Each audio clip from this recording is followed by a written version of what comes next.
હવે આપણે આ ગઝલ શરૂ કરીએ। દેવીની, સ્વર્ગની દેવીની સાથે દીકરીને આમાં સરખાવી છે। સ્વર્ગની એક એક દેવીની ઝલકમાં છે દીકરી, છે સુખડ ચંદનને કુમકુમના તિલકમાં દીકરી। સુખડ અને કુમકુમ જેવી એક દીકરી છે, એટલે કે દીકરી છે એ દેવી દેવતાઓની ઝલકમાં દેખાય છે। સુખડ ચંદનની સુગંધ અને કુમકુમના તિલકનું સૌંદર્ય પણ એમાં દેખાય છે। તો અહીંયાથી એક પ્રશ્ન નીકળે છે, જુઓ, ટૂંકો પ્રશ્ન જ છે। સ્વર્ગમાં દીકરીને કવિ ક્યાં સ્વરૂપે જુએ છે?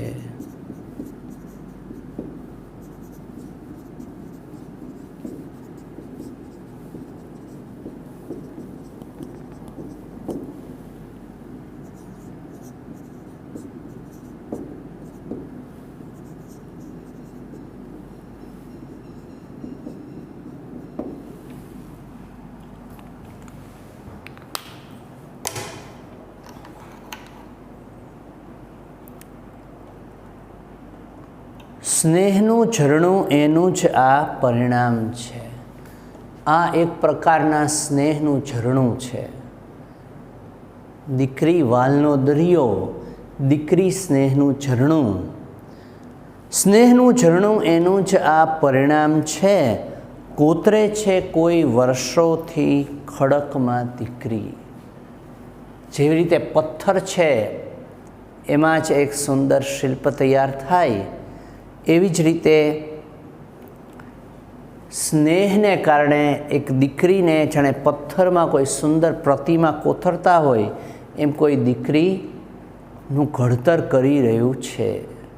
પોતાની દીકરીને સામે મોટી થતી જોવી, દીકરીને રમાડવી, દીકરીને પોતે ઘોડા બની અને એને બેસાડવી, ધીમે ધીમે ચાલવું, એના માટે ચોકલેટ લાવવી, એના માટે ફ્રોક લાવવું, એના વાળ ઓળી દેવા, એને સ્કૂલે મૂકવા જવું। તમને કદાચ ખબર નહીં હોય, પણ ગુજરાતી સાહિત્યમાં બાપ અને દીકરીના પ્રેમની જેટલી સુંદર રચનાઓ થઈ છે, જેમ કે શરણાઈના સૂર, અત્યારે 2nd ચેપ્ટર ઇંગ્લિશ મીડિયમમાં 10thમાં આવે છે। શરણાઈના સૂર ગુજરાતી સાહિત્યની ઉત્તમ પ્રકારની એક વાર્તા। એ જ રીતે પોસ્ટ ઓફિસ વાર્તા છે, એ પણ ગુજરાતી સાહિત્યની જ નહીં પણ વિશ્વની અંદર વિશ્વની 51 શ્રેષ્ઠ વાર્તાઓમાં સ્થાન પામેલી છે। એમાં પણ બાપ અને દીકરીના પ્રેમનું આલેખન છે। એટલે ગુજરાતમાં બહુ સુંદર રચનાઓ છે। સ્નેહનું ઝરણું એનું જ આ પરિણામ છે, કોતરે છે કોઈ વર્ષોથી ખડકમાં દીકરી। લાજ મર્યાદા શરમ ગૌરી વ્રતોની હારમાં, ઉછરે છે રોજ કાયમથી ફડકમાં દીકરી। લાજમાં, મર્યાદામાં અને ગૌરી વ્રતોની હારમાં, એટલે અનેક ધાર્મિક કાર્યોની અંદર ઉછરે છે રોજ કાયમથી ફડકમાં દીકરી। એટલે કે દીકરી છે એને સતત ફડક, ફડક મતલબ બીક, ડર। ફડકનો અર્થ અહીંયા ડર એવો થાય છે। દીકરીને સતત લાજની, પોતાના પિતાની આબરૂ, ક્રેડિટ, આ બધાને સતત દીકરી હોય ને બહુ ચિંતા હોય, આવું આપણે જોયેલું છે। સતત એને એમ થાય મારાથી કંઈક ભૂલ ન થઈ જાય, મારે કારણે કુટુંબને કોઈ ધબ્બો ન લાગે, મારે કારણે આમ ન થાય, મારે કારણે આમ ન થાય।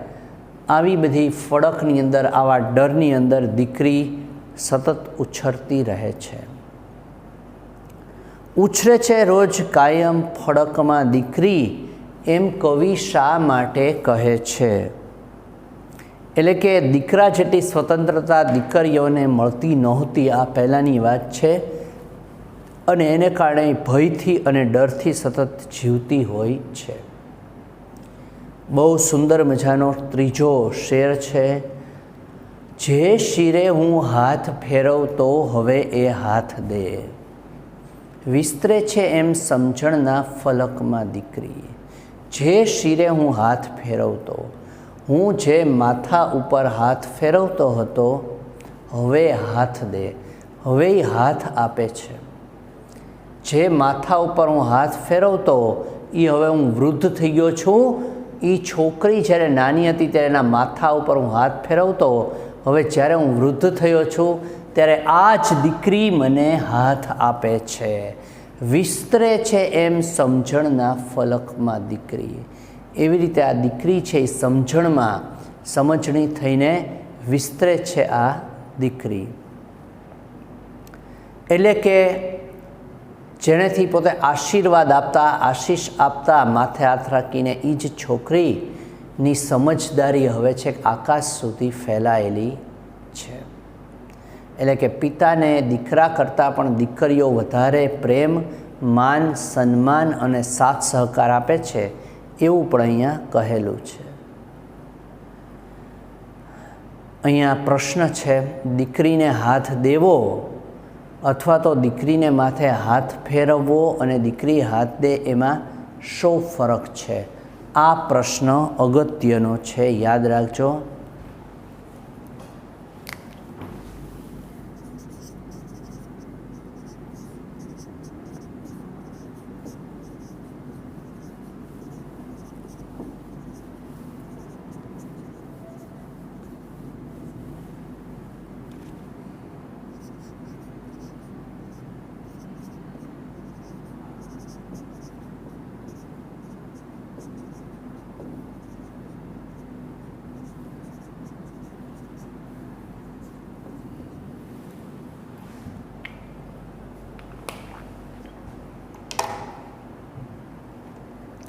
હાથ ફેરવવો એટલે પિતાએ દીકરીને આપેલો વાત્સલ્ય, પ્રેમ,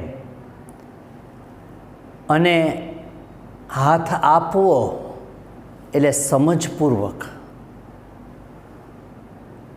દીકરી છે એ પિતાને મદદરૂપ થાય એને હાથ દેવો કહેવાય. હાથ ફેરવવો એટલે પ્રેમ પૂરો પાડવો, વાત્સલ્ય પૂરું પાડવું.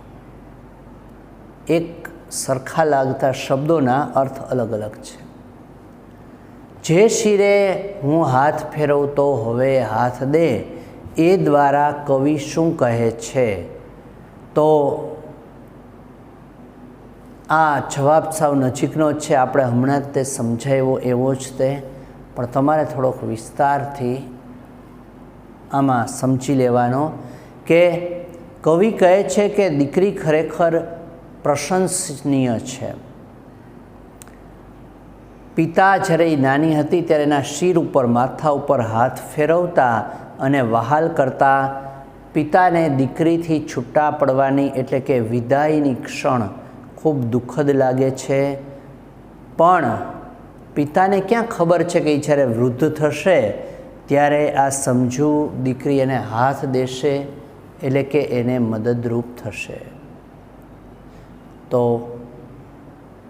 સૂર શરણાઈ સગા સંબંધીઓની ભીડમાં રોજ ભીની થાય છે, ભીની પલકમાં દીકરી. સૂર શરણાઈ, જ્યારે શરણાઈના સૂર સંભળાય છે, શરણાઈના સૂર સંભળાવા મતલબ કે લગ્ન થવા, ત્યારે સગા સંબંધીઓની ભીડમાં દીકરીની યાદ આવતા એની આંખો ભીની થઈ જાય છે. અને પિતા દીકરીના વિરહની વેદના સૂચવે છે. પિતા દીકરી પોતે વિદાય લે ત્યારે ગમે એટલા કઠણ હોય તોય તેની આંખો ભીની થઈ જાય છે. અહીંયા આગળ દીકરીની વિદાયની ઘટના, એના લગ્નની વાત છે કે દીકરીની વિદાય વખતે પિતા ખૂબ દુઃખી થાય છે. જુઓ, ભીની પલક,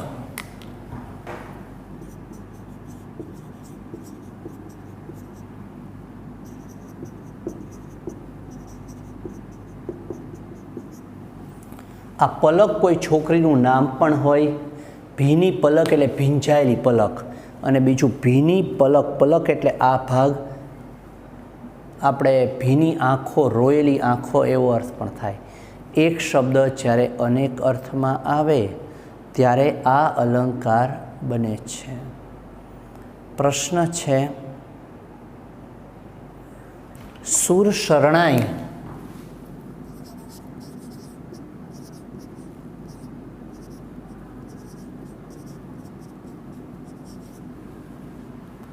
અને સગા સંબંધીઓની ભીડમાં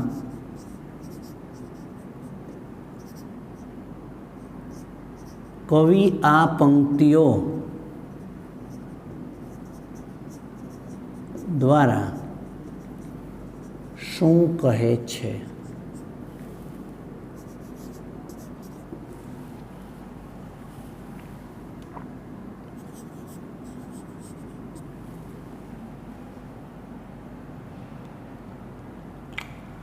હવેનો જે પ્રશ્ન હું તમને કહું છું એ આખી બુકમાં એક જ પ્રશ્ન છે જે મોટો નીકળી શકે. આ બુકની અંદર દીકરીમાંથી મોટો નીકળી શકે એવો આ એક જ પ્રશ્ન છે. એટલે બોર્ડમાં પણ આની બહાર કોઈ પ્રશ્ન જશે નહીં. આ જે મોટા પ્રશ્નમાં હું કહું છું, ખાસ બધા નોંધ કરી લ્યો. દીકરી ગઝલ દ્વારા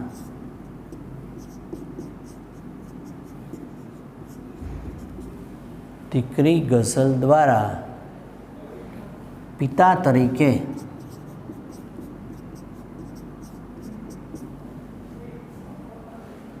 તરીકે દીકરી પ્રત્યેના મનોભાવો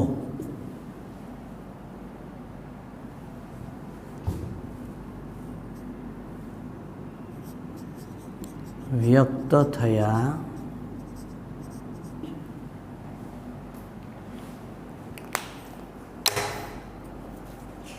તો આ પ્રશ્ન છે.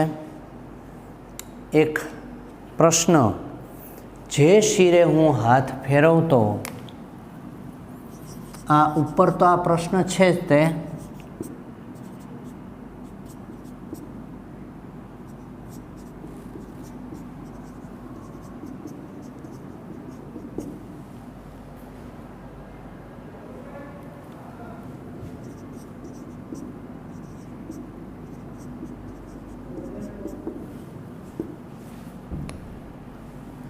એમ કવિ સાથી કહે છે. તો અહીંયા આગળ આ ખૂબ સુંદર રીતે આ રચના આપેલી છે. દીકરીનો ઉછેર કેવી રીતે થવો જોઈએ, યાદ રાખજો વિદ્યાર્થી મિત્રો, આ પ્રશ્ન તમારે જાતે લખવાનો છે. અહીંયા આગળ દીકરીનો ઉછેર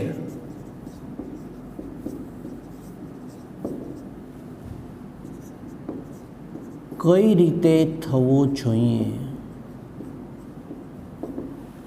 આ સેલ્ફ સ્વપ્રયત્ન, આ તમારે હોમવર્કમાં વિદ્યાર્થી મિત્રો લખવાનો નથી. તમે યાદ રાખજો કે બોર્ડની અંદર દીકરી માટેનો 10મા ધોરણની અંદર નિબંધ પૂછાઈ ગયો છે અને પરીક્ષામાં આ નિબંધ આવી શકે. તમે આ ગઝલનો એક લોંગ આન્સર, મોટો પ્રશ્ન તૈયાર કરશો એટલે એની મેળે તમને અડધો નિબંધ તૈયાર થઈ જશે. તો આ કોઈ હોમવર્ક નથી, પણ આ સ્વપ્રયત્ન માટે છે. આ પ્રશ્ન નિબંધની જેમ લખજો, અલગ અલગ પંક્તિઓ સ્વરૂપે પણ તમે આ લખી શકો, એટલે તૈયારી કરજો. બરાબર છે? તો ખૂબ સારું રહેશે. દીકરી તમને હોમવર્ક માટે જે અગત્યના પ્રશ્નો છે એ હું આપી દઉં. દીકરી ગઝલનો મધ્યવર્તી વિચાર જણાવો. તો તમારે હોમવર્કમાં એક આ પ્રશ્ન, બીજો આ પ્રશ્ન અને ત્રીજો પ્રશ્ન અહીંયા છે. આ 3 પ્રશ્નો ખાસ બધાએ લખવાના છે. આવતા લેક્ચરમાં આપણે પાછા આ જ રીતે વાત કરશું. અત્યારે આ લેક્ચર તો કન્ટિન્યુ જ છે, પરંતુ આ દીકરીને લગતી પંક્તિઓને એ જનરલી અમે જે લેક્ચરમાં આપીએ તો બીજામાં આપણે મોઢે લેતા હોઈએ છીએ. હજી આપણી આગળ સમય છે થોડો, એટલે આપણે આગળની વાત પણ કરશું. અત્યારે તમને 1 મિનિટનો ટાઈમ આપું છું. આ પ્રશ્નો લખી લો પ્લીઝ.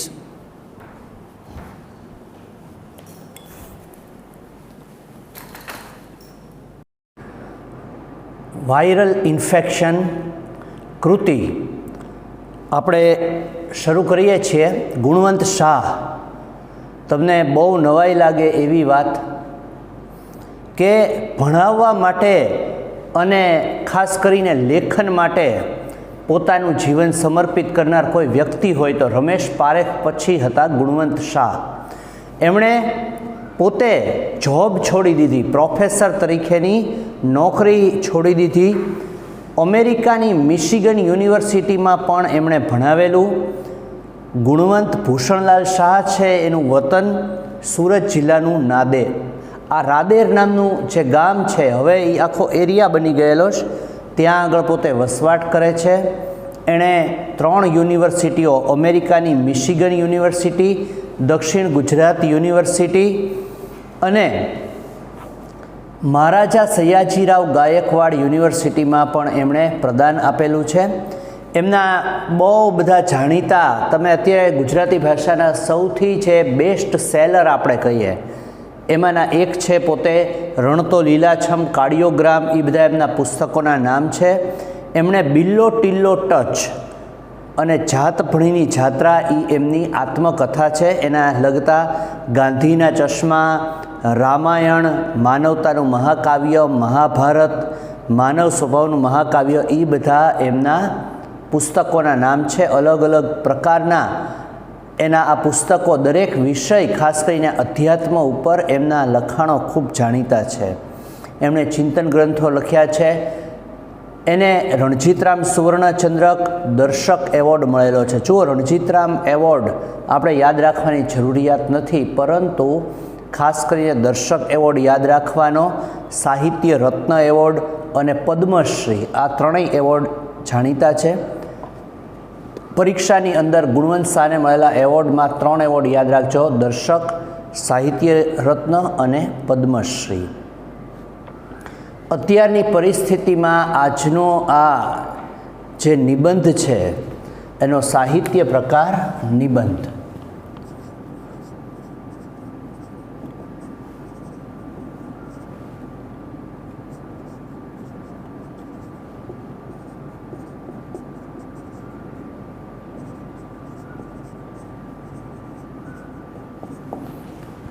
પુસ્તકનું નામ પણ પરીક્ષામાં પૂછી શકાય.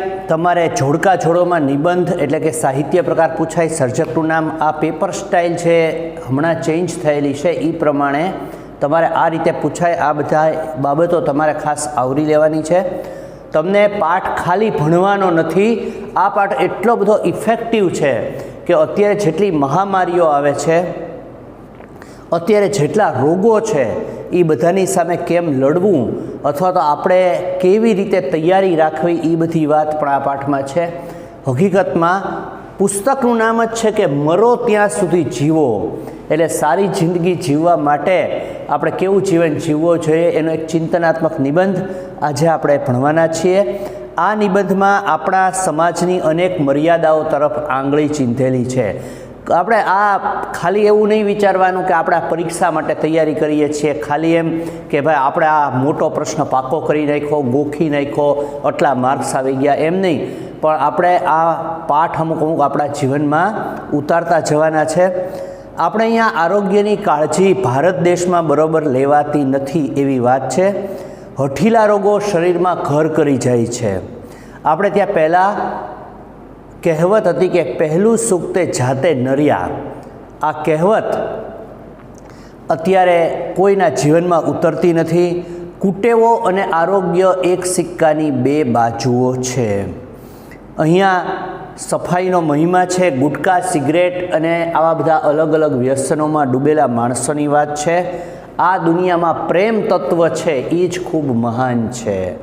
લવ થેરાપી, ફોરેનમાં લવ થેરાપી હજી થોડીક જાણીતી હશે, પરંતુ ભારતમાં પ્રેમ સંબંધો જે છે ઘરના, આપણા કુટુંબના, મમ્મી પપ્પા ભાઈ બહેનના સંબંધો, એ જે તમને આરોગ્ય પૂરું પાડે છે, માનસિક શક્તિ આપે છે, એ આપણને કોઈને જાણમાં નથી આવતી, પણ ખૂબ પાવરફુલ થેરાપી છે એવું પાઠના લેખક કહે છે. ગામડાના વિદ્યાર્થીઓ માનસિક સ્ટ્રોંગ હોય છે, એનું કારણ કે એ લવ થેરાપી ઘરમાંથી પ્રેમ પ્રાપ્ત કરે છે. આપણે બધા અલગ અલગ રહી અને પ્રેમથી અલગ થતા જઈએ છીએ. આ વાત પણ આ પાઠમાં કરેલી છે. હવે આપણે પાઠ જોઈએ છીએ. અહીંયા આગળ આ ગદ્યમાં સરળ સાદી ભાષામાં અલગ અલગ ઉદાહરણો દ્વારા આવી વાત કરેલી છે. મોટા પ્રશ્નો ખાસ આ પાઠમાંથી યાદ રાખવાના છે અને 2-3 વાક્યના એ આમાંથી ઘણા બધા નીકળે છે. એક એક વાક્યના અસંખ્ય પ્રશ્નો છે. જે પેરેગ્રાફ મોટા પ્રશ્નને ધ્યાનપૂર્વક વાંચશો તો પાકા થતા જશે, પણ આમાંથી એક એક વાક્યના પ્રશ્નો એટલા બધા નીકળશે એટલે આપણે દરેકે દરેક લાઇન ટુ લાઇન ધ્યાન રાખવાનું છે. એક જમાનાની અંદર ચીનના લોકો ગામમાં જ્યારે કોઈ માંદું પડે તો ડાક્ટરને સજા કરતા. ત્યાંના જે ડૉક્ટર હોય એને સજા શું કામ કરવામાં આવતી કે ડૉક્ટરે પહેલેથી જ તે એવી અગમચેતી ન રાખી કે આ મારા ગામનો વ્યક્તિ, મારા એરિયાનો વ્યક્તિ કેમ બીમાર પડ્યો, એટલે બીમાર પડવા પહેલાં જ તે આપણે એની તૈયારી રાખવી જોઈએ કે આવો કોઈ રોગ આવે નહીં. સેમ્યુઅલ બટલર નામના એક વ્યક્તિએ એક એવા આદર્શ સમાજની કલ્પના કરેલી છે કે જેમાં માંદા પડનાર વ્યક્તિને સજા કરવામાં આવે. આપણે માંદા શું કામ પડીએ છીએ? કારણ કે આપણે પહેલેથી આપણા શરીરને સાચવ્યું નથી. બહુ સરસ આમાં એક ઉદાહરણ આવશે આગળ. બર્ટાર્ડ રસેલ એક નિબંધમાં એણે ભારે ગમ્મત કરી છે. જો આપણી કાર ખોટવાઈ જાય તો એનો માલિક થોડોક શરમાય છે, પણ માણસ પોતાનું શરીર ખોટકાય તો બીજા આગળની ગૌરવપૂર્વક વાત કરે છે. જુઓ, કાર ખોટવાઈ ગઈ હોય ને તો તરત જ સારી કરી આવે, જો ધોવાણી ન હોય તો એને ધોઈ નાખે. અમુક ટાઈમે જે કાંઈ એને સર્વિસ કરાવવાની હોય કરાવી નાખે. પોતાની કારને માણસ છે એ ખૂબ સારી રીતે સાચવે છે. અને જો ખરાબ કે ગંદી કાર હોય તો ગિલ્ટી અનુભવે છે, થોડોક સંકોચ અનુભવે છે કે ઓહો, મારેથી આ મારી મોંઘી કારનું સરખી રીતે ધ્યાન રાખી શકાતું નથી. પણ આપણું શરીર તો એના કરતાં પણ વધારે મોંઘું છે. તો આપણે આપણું શરીરમાં કંઈક ખરાબો થાય તો આપણે સંકોચ રાખવાની બદલે કે તરત ટ્રીટમેન્ટ કરાવવાની બદલે બધા આગળની વાત મોટે મોટેથી કરીએ કે ભાઈ મને તો આ બીમારી થઈ ગઈ ને આપણે બીજાની સહાનુભૂતિ મેળવીએ ને હું તો આજે આમ થઈ ગયું આમ. આપણે જેટલું આપણી કારનું ધ્યાન રાખીએ છીએ એટલું પણ આપણે આપણા શરીરનું ધ્યાન રાખતા નથી. માણસ પોતાના જ શરીર સાથે કેટલો બધો નિર્દયતાપૂર્વક વર્તે છે. ગમે ત્યારે પાણીપુરી, પીઝા, આ બધું આપણા શરીરમાં આપણે નડતું હોવા છતાંય તે માણસ ખાતો જ રહે છે. ભણેલા લોકો ખાવા પીવામાં અભણની માફક જ વર્તે છે. અભણ વ્યક્તિ જેમ વર્તે, જેને કાંઈ ખબર જ નથી પડતી, એમ જ ભણેલા લોકો પણ આપણે ત્યાં વર્તન કરે છે. ડૉક્ટરો પણ પોતાના આરોગ્ય અંગે ક્યારેક દર્દી જેવા જ બેદરકાર જોવા મળે છે. ડૉક્ટર પોતે પણ આપણા દેશમાં બીમાર પડે છે. એનું કારણ કે એ પણ દર્દી જેટલા જ બેદરકાર હોય છે. વર્ષો સુધી શરીર અપમાનિત થતું રહે છે. ખાટલામાં પડેલું નાની ઉંમરનું શરીર એ તો અપમાનોથી અસહ્ય બની ગયા ત્યારે શરીર દ્વારા શરૂ થયેલો સવિનય કાનૂન ભંગ છે. શરીરની કોઈ કેર, કોઈ સંભાળ આપણે રાખીએ જ નહીં, સતત શરીરનું આપણે અપમાન કરતા રહીએ. ન ખાવાનું ખાઈએ, જે આપણા આરોગ્ય માટે હાનિકારક છે એવી વસ્તુઓને આપણા શરીરમાં જવા દઈએ. પછી જ્યારે આપણું શરીર છે એ બીમાર પડે, ખોટકાઈ પડે અને એક જગ્યાએ પડી રહે, ત્યારે એ શરીરે આપણી હારે લીધેલો બદલો છે. એ જ્યારે બીમાર પડે છે ત્યારે આપણું શરીર આપણી હારે બદલો લેતું હોય છે. કલાકો સુધી શરીરને પોટલું સમજીને એક જગ્યાએ ઓફિસની ખુરશીમાં બેસાડી રાખવું પડે છે. ગમે તે સમયે ગમે એટલું ખાવું પડે છે. હૃદય રોગના હુમલા વખતે માણસને પરસેવો વછૂટી જાય છે. જિંદગીની અંદર એટલો બધો પરસેવો અચાનક જ તે જ્યારે હૃદય રોગનો હુમલો એટલે કે હાર્ટ એટેક આવે ત્યારે વછૂટી જાય છે. કોઈ દિવસ આપણે આપણા શરીરને દોડીને ચાલીને કે બગીચામાં હરી ફરીને ક્યારેય તે આપણે આપણા શરીરને પરસેવો વળવા દીધો નથી. તો કુદરત એનો બદલો લે છે. એ કારે હૃદય રોગનો હુમલો લાવી અને એનો બદલો લે છે. તો શરીર પોતાના માલિકને કરેલો ક્રૂર કટાક્ષ ગણાય છે. અને આ જે રોગ થાય છે તેના માટે સુખી લોકો સ્થૂળ સાધના કરે છે. જો ગરીબ માણસો હોય કે ખેતરમાં કામ કરતા માણસો હોય, મધ્યમ વર્ગના માણસ હોય, એ તો કામ કરતા જ રહે છે. પણ પૈસાદાર માણસોને શું કામ વધારે હૃદય રોગનો હુમલો આવે છે? કારણ કે એ સ્થૂળ સાધના કરે છે. કઈ સુવિધાઓ જે છે એ વધારેમાં વધારે ભોગવવાની.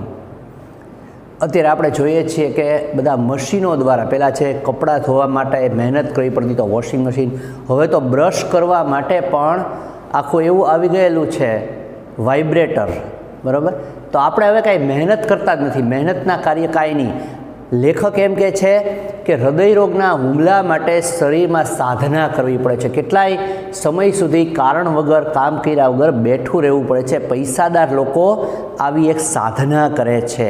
આપણા દેશમાં બેઠાડુપણાવાળા સાધકોની સંખ્યા ઓછી નથી. આ પેરેગ્રાફમાંથી કયો પ્રશ્ન નીકળે છે?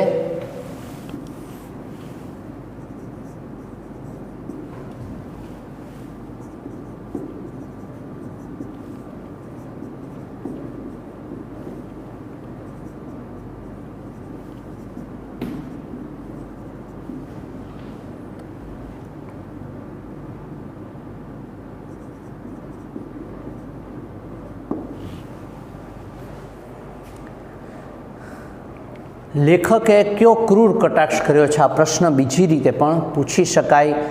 લેખકે માલિકને શરીરને કરેલો ક્રૂર કટાક્ષ વર્ણવો. માણસ છે એણે આપણા સુંદર શરીરને એટલું બધું બગાડી નાખ્યું છે એની વાત આમાં લેખક કરે છે. આની અંદર એક બીજો પ્રશ્ન પણ નીકળે છે. આ થોડોક ટ્વિસ્ટેડ પ્રશ્ન છે. બંને પ્રશ્નો તમારે ખાસ નોંધ કરી લેવાની છે.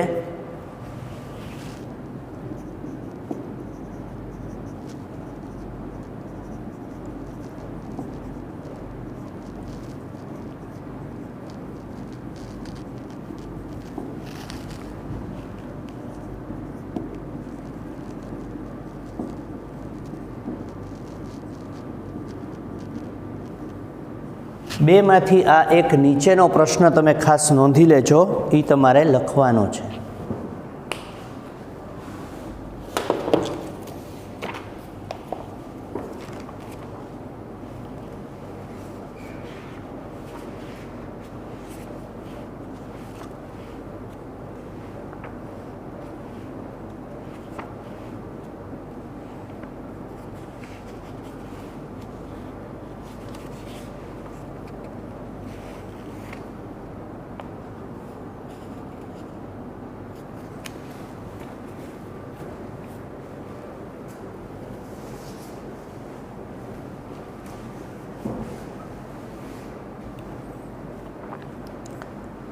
હોસ્પિટલની શોભા વધારવા શું કરવું જોઈએ અથવા તો શું થઈ શકે?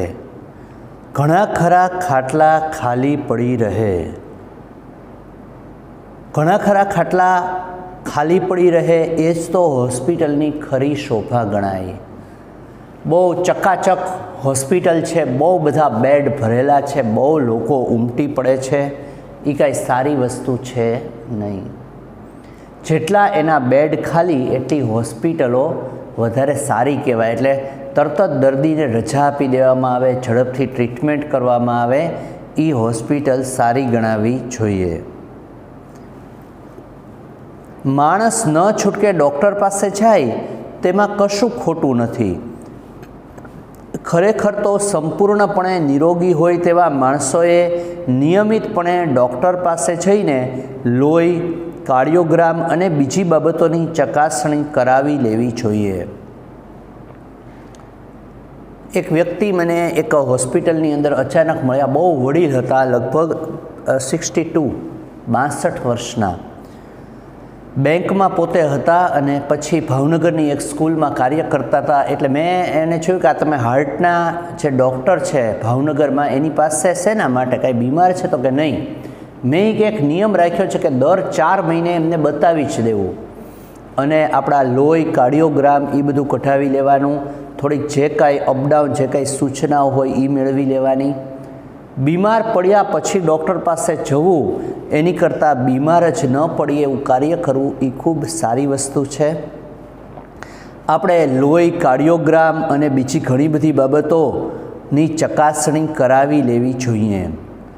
પોતાનું આરોગ્ય જળવાઈ રહે તે માટેના સૂચનો ડૉક્ટર પાસે કોઈ ફરિયાદ ન હોય ત્યારે પણ માગવા જોઈએ. ઘણા બધા ડૉક્ટરો જેને જરા કંઈ પ્રેક્ટિસ ચાલતી નથી એવા દરેક શહેરોમાં હોય જ છે, પણ એને આપણે એમ પૂછીએ કે ભાઈ મને પચતું નથી, તો એ ડૉક્ટર આપણે એમ કહીએ કે દવા લખી દો, તો એ કેવી દવા લખે કે સવારે ચાલવા જાઓ, લાંબા ઊંડા શ્વાસ લ્યો, રેગ્યુલર પ્રાણાયામ કરો.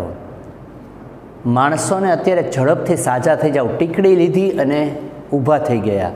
હવે મેં તમને કીધું એવી પાછા કોઈ ડૉક્ટર સૂચના આપે ને કે ભાઈ પચતું નથી તો દોડવા જાઓ, સવારે ચાલવા જાઓ, તો એની ક્લિનિકે કોઈ જાય જ નહીં. એટલે માણસે તે એવું એલર્ટ બનવું જોઈએ, સજાગ બનવું જોઈએ. પહેલેથી જ એમણે એવા બાબતોને પોતાના જીવનમાં સ્થાન આપવું જોઈએ જેથી કરી અને એ કોઈ દિવસ બીમાર જ ન પડે. ડૉક્ટરોએ પણ આવી સૂચનાઓ આપવી જોઈએ. દાંતના ડૉક્ટર પાસે કોઈ પણ પ્રકારનો દુખાવો ન હોય ત્યારે સમયાંતરે જઈ આવવું જોઈએ. ડૉક્ટર રોગની જાળવણી માટે છે કે આરોગ્યની? આ એક બહુ મોટો પ્રશ્ન છે. ડૉક્ટર રોગને જાળવી રાખવા માટે હોય છે કે આરોગ્યને જાળવી રાખવા માટે? આપણે ઘણીવાર કોઈને આપણે વ્યક્તિગત નથી કહેતા, પણ ઘણા તો એટલો બધા રોગને સાચવી રાખે છે કે ધીમો ધીમો એકાદ ને એકાદ તો રોગ લાગે જ તે. તો આ પ્રશ્ન ડૉક્ટરની કમાણી પર સીધો પ્રહાર કરનારો છે. ઓપીડીઓમાં કીડિયારું ઉભરાય છે એ તો સભ્ય ગણાતા સમાજની શરમ છે. ઓપીડીમાં બહુ લોકો હોય એ તો આપણા સમાજ માટે બહુ શરમજનક વાત કહેવાય. અનાથાશ્રમમાં બાળકોની અને ઘરડા ઘરોમાં વૃદ્ધોની સંખ્યા વધે એ કોઈ તંદુરસ્ત સમાજની નિશાની નથી. સંકટ સમયની સાંકળ વારંવાર ખેંચાય તે યોગ્ય નથી. સંકટની સાંકળ હોય ગમે ત્યારે ખેંચાયા જ કરે, એ કાંઈ વસ્તુ યોગ્ય નથી. ટૂંકમાં ઘરડા ઘરોમાં વૃદ્ધોની સંખ્યા એટલે વૃદ્ધાશ્રમમાં અને અનાથાશ્રમમાં બાળકોની સંખ્યા વધે છે એ વાત બહુ શરમજનક છે. એના માટે આપણે લોકોએ આરોગ્ય અંગે બહુ એલર્ટ, સજાગ રહેવું જોઈએ. આપણા શરીરને નુકસાન થાય એવું કાંઈ કાર્ય ન કરવું જોઈએ અને આપણે બહુ તબિયત માટે ધ્યાનસ્થ થઈ અને કાર્ય કરવું જોઈએ. લેખકે સૂચવેલા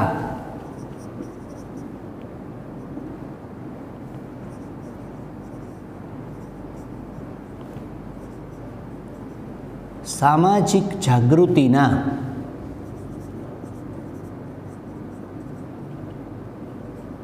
પગલાં જણાવો.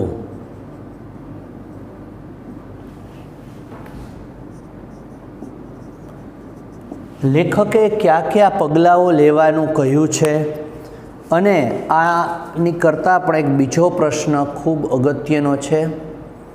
લેખક કઈ બાબતોને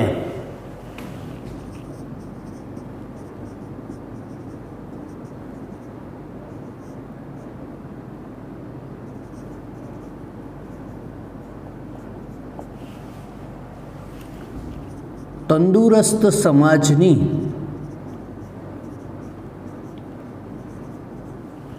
મર્યાદાઓ ગણાવે છે.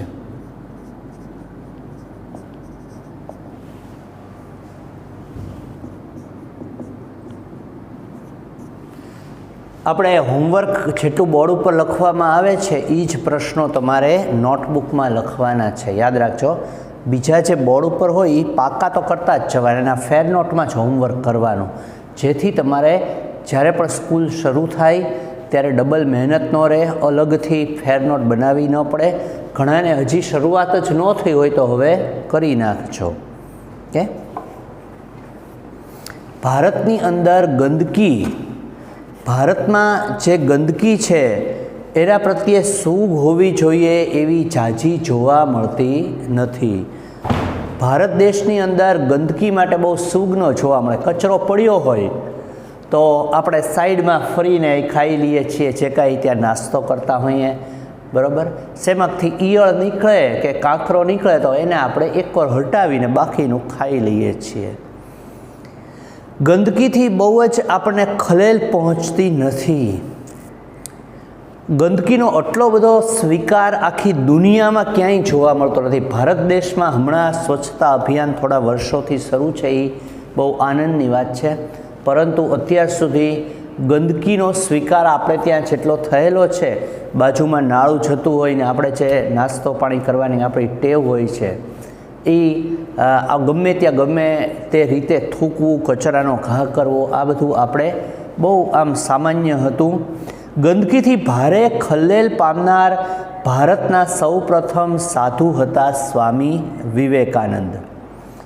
ગરીબી અને ગંદકી વચ્ચે બહેનપણાને કારણે આપણી હોસ્પિટલોમાં ઢગલાબંધ દર્દીઓ બણબણતા રહે છે. આપણે ત્યાં ગંદકીને અને ગરીબીને બહુ મોટો સંબંધ છે. તમને ખ્યાલ છે કે ઘણા બધા મજદૂરો પોતે જે કારખાનામાં કામ કરતા હોય, જેમાંથી ખરાબ કેમિકલ નીકળતું હોય કે ગટર ઉભરાતી હોય, એની આજુબાજુ જ સસ્તી જમીન હોય, ત્યાં એ લોકો બધું રાખે પોતાનું કારખાનું, બધું રસાયણ ખરાબ નીકળે અને મજૂરો બિચારા યુપી, બિહાર એ બીજી બાજુએથી આવેલા જે છે એ બધા ત્યાં ને ત્યાં રહે, એટલે બીમાર વધારે પડે છે. તો ગંદકીને અને ગરીબીને બહેનપણાનો આવી રીતે સંબંધ છે. આપણે ત્યાં વેદ, ઉપનિષદ અને ગીતાના વારસા અંગે જે આપણે વૈભવ અને ગૌરવ લેનારી આપણી પ્રજાનો બહુ મોટો વર્ગ અભણ છે. આપણે મોટા મોટા પુસ્તકો, જ્ઞાનના પુસ્તકોનું ગૌરવ લઈએ છીએ, પણ આપણે કોઈ ભણતા નથી. એટલે બહુ ઓછો વર્ગ છે આપણા દેશમાં ભણેલો છે. આપણે ત્યાં રોગ નિયમ છે અને આરોગ્ય અપવાદ. રોગ નિયમ, ઘરદીઠ એકાદ વ્યક્તિ તો બીમાર હોય જ તે. સભ્ય સમાજમાં એથી ઉલટી પરિસ્થિતિ હોવી જોઈએ. સભ્ય સમાજની અંદર ઉલટી પરિસ્થિતિ હોવી જોઈએ. બીમાર બહુ ઓછા પડવા જોઈએ અને સૌથી વધારે સારામાં સારી તબિયતવાળા હોવા જોઈએ. ગાંધીજી માંદગીને લગભગ અપરાધ ગણતા. પોતે બીમાર પડતા જ નહીં. પોતે બીમાર પડે, તમને ગાંધીજીની નવાઈ લાગે એવી વાત કહું કે પોતે એને ઘણા બધા જે એમનો જે આશ્રમ હતો ને ત્યાં ઘણા બધા ડૉક્ટરો ફ્રી સેવા આપે એવા હતા, છતાં પણ ઘણા બધા લોકોનો એ પોતે જ ઇલાજ કરતા ડૉક્ટરની બદલે. અને કેવી ટ્રીટમેન્ટ આપતા, એક તો સૂર્ય સ્નાન આપતા. આપણે ડૉક્ટર સુદર્શન છે, અત્યારે બોમ્બેમાં છે, કેન્સર સૂર્યના કિરણોથી મટાડે છે. એનું રોજનું ટ્રીટમેન્ટ કેવી હોય કે સવારે સૂર્યના કિરણો, એક દર્દીને ફર્સ્ટ સ્ટેજ, સેકન્ડ સ્ટેજ, એણે સૂર્યના કિરણો આ રીતે લેવાના, આ દિશામાંથી લેવાના. એ ભાવનગરમાં પણ એમના લેક્ચર્સ રહેતા. તો એ ગાંધીજી છે એ પોતાના આશ્રમમાં એક તો ઈ થેરાપી આપતા કે સૂર્ય થેરાપી, બીજી મડ થેરાપી આપતા. આખા શરીરે કાદવ લગાડાવી દે, પછી ખાડાની અંદર એને રાખતા. આવી બધી ટ્રીટમેન્ટો આપણે ત્યાં થતી. ગાંધીજી માંદગીને લગભગ અપરાધ જ ગણતા અને પોતાની માંદગીને આધ્યાત્મિક ભૂલ તરીકે જ ગણતા. તમાકુ અને ગુટકા ખાનાર છે એને સફરજન ખૂબ મોંઘું લાગે છે, યાદ રાખજો. સિગરેટના ધુમાડા કાઢનારને ખજૂર, અંજીર, આલુ કે કાજુ મોંઘા પડે છે? આ બધા જ ટૂંકા પ્રશ્ન છે. જે ગુટકા ઘણાને સસ્તા લાગે, પણ સફરજન છે એના ભાવમાં આવતું હોય તો એ મોંઘું લાગે છે. એક સરસ સૂત્ર છે ડૉક્ટરોનું કે રોજ જે વ્યક્તિ એક સફરજન ખાય એને ત્યાં કોઈ દિવસ કોઈ બીમારી આવતી નથી. તો જે રોજ ગુટકા ખાય છે એને સફરજન મોંઘું લાગે છે. સિગરેટના ધુમાડા કાઢનારને ખજૂર, અંજીર, આલુ કે કાજુ મોંઘા લાગે છે. જે લોકો રોજ સિગરેટ પીવે છે અને સિગરેટ સસ્તી ને અનિવાર્ય લાગે, પણ ખજૂર, અંજીર ને આલુની બધું મોંઘું લાગે. નાસ્તામાં શું કામ તળેલી વસ્તુઓ જ હોય? ફળ ન હોઈ શકે? એક દેશની અંદર એક શિક્ષક હતા, એ એક ચેકિંગનો લેક્ચર રાખતા. અચ્છા, ચેકિંગ શેમાં આવે? તો રિસેસમાં. શેનું ચેકિંગ? તો નાસ્તાનું. કમ્પલસરી નદી અને પર્વત એવા બે પ્રકારના નાસ્તા. એટલે નદી એટલે ભીનો નાસ્તો, એટલે કે ભાખરી, બ્રેડ જે ઘઉંની હોય એ પ્રકારનો હેલ્થી નાસ્તો ભીનો, અને એક દિવસ પર્વત નાસ્તો એટલે એકદમ છે કઠણ એટલે છે શરીરની અંદર આરોગ્યપ્રદ હોય એવો નાસ્તો. એટલે કે ચણા છે કે એવા બધા જે કઠોળ પ્રકારના નાસ્તા, આવા કમ્પલસરી, અને એવા જ નાસ્તા લાવવાના. એનું દરરોજ એના સર છે એ ચેકિંગ કરતા. અને એ જે કારણે એ છે છોકરી આ સ્કૂલની મેથડ, સ્કૂલની ભણાવવાની રીતને કારણે એટલી બધી છોકરી એનેથી અભિભૂત થઈ કે એણે એના પ્રિન્સિપાલ અને પોતાની શિક્ષણ પદ્ધતિ ઉપર આખું પુસ્તક લખ્યું. અને એ પુસ્તક આખા વર્લ્ડમાં ફેમસ છે, તોતો ચાન નામનું પુસ્તક. તો આપણે ત્યાં નાસ્તામાં તળેલી વાનગી જ હોય.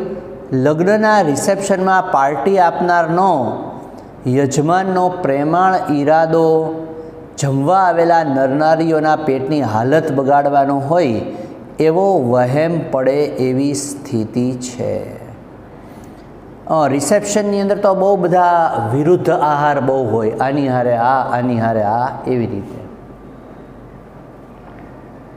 જે છાશ ને બાસુંદી ને બધું સાથે હોય, પાછું પનીરનું શાક, અમુક તો વિરુદ્ધ આહાર હોય. દૂધ ને છાશ ને પનીર ને બધું એક સાથે ખાઓ, શરીરને બહુ નુકસાન કરે છે. પણ આપણે ત્યાં જમવા જઈએ એટલે કેટલા રૂપિયાની ડીશ હશે અને કેટલું ખાઈ લેવું એવી મનોવૃત્તિ પણ ઘણાની હોય છે. ઘણા તો આગલે દિવસે ઉપવાસ કરીને જતા હોય. નર નારીઓના પેટની હાલત બગાડવાનો હોય એવો વહેમ પડે છે. લોકો ખાધે જ રાખે છે, પીધે જ રાખે છે અને જીવીએ જ રાખે છે. માંદગીને ખાટલે ઘણું ખરું વેડફાઈ ચૂકેલું જીવન પડેલું હોય છે. ખાંસી વારંવાર આવે તો એ કફ છૂટો પડતો નથી. વારંવાર ખાંસી એટલે ઉધરસ આવે છે તોય તે કફ નીકળતો નથી. એ કાંઈ સારી વાત નથી. પરંતુ સમજણ છૂટી પડી જાય છે. રોગના મૂળમાં સમજણ સાથેના છૂટાછેડા રહેલા છે. જે પોતાના શરીરને ન સમજે તે વળી બીજાને શું સમજે? જે વ્યક્તિ પોતાના શરીરને જ ન સમજી શકે એ બીજાને શું સમજવાનો હતો? આ ખાનપાન અંગે લેખકના વિચારો જણાવો પ્રશ્ન છે.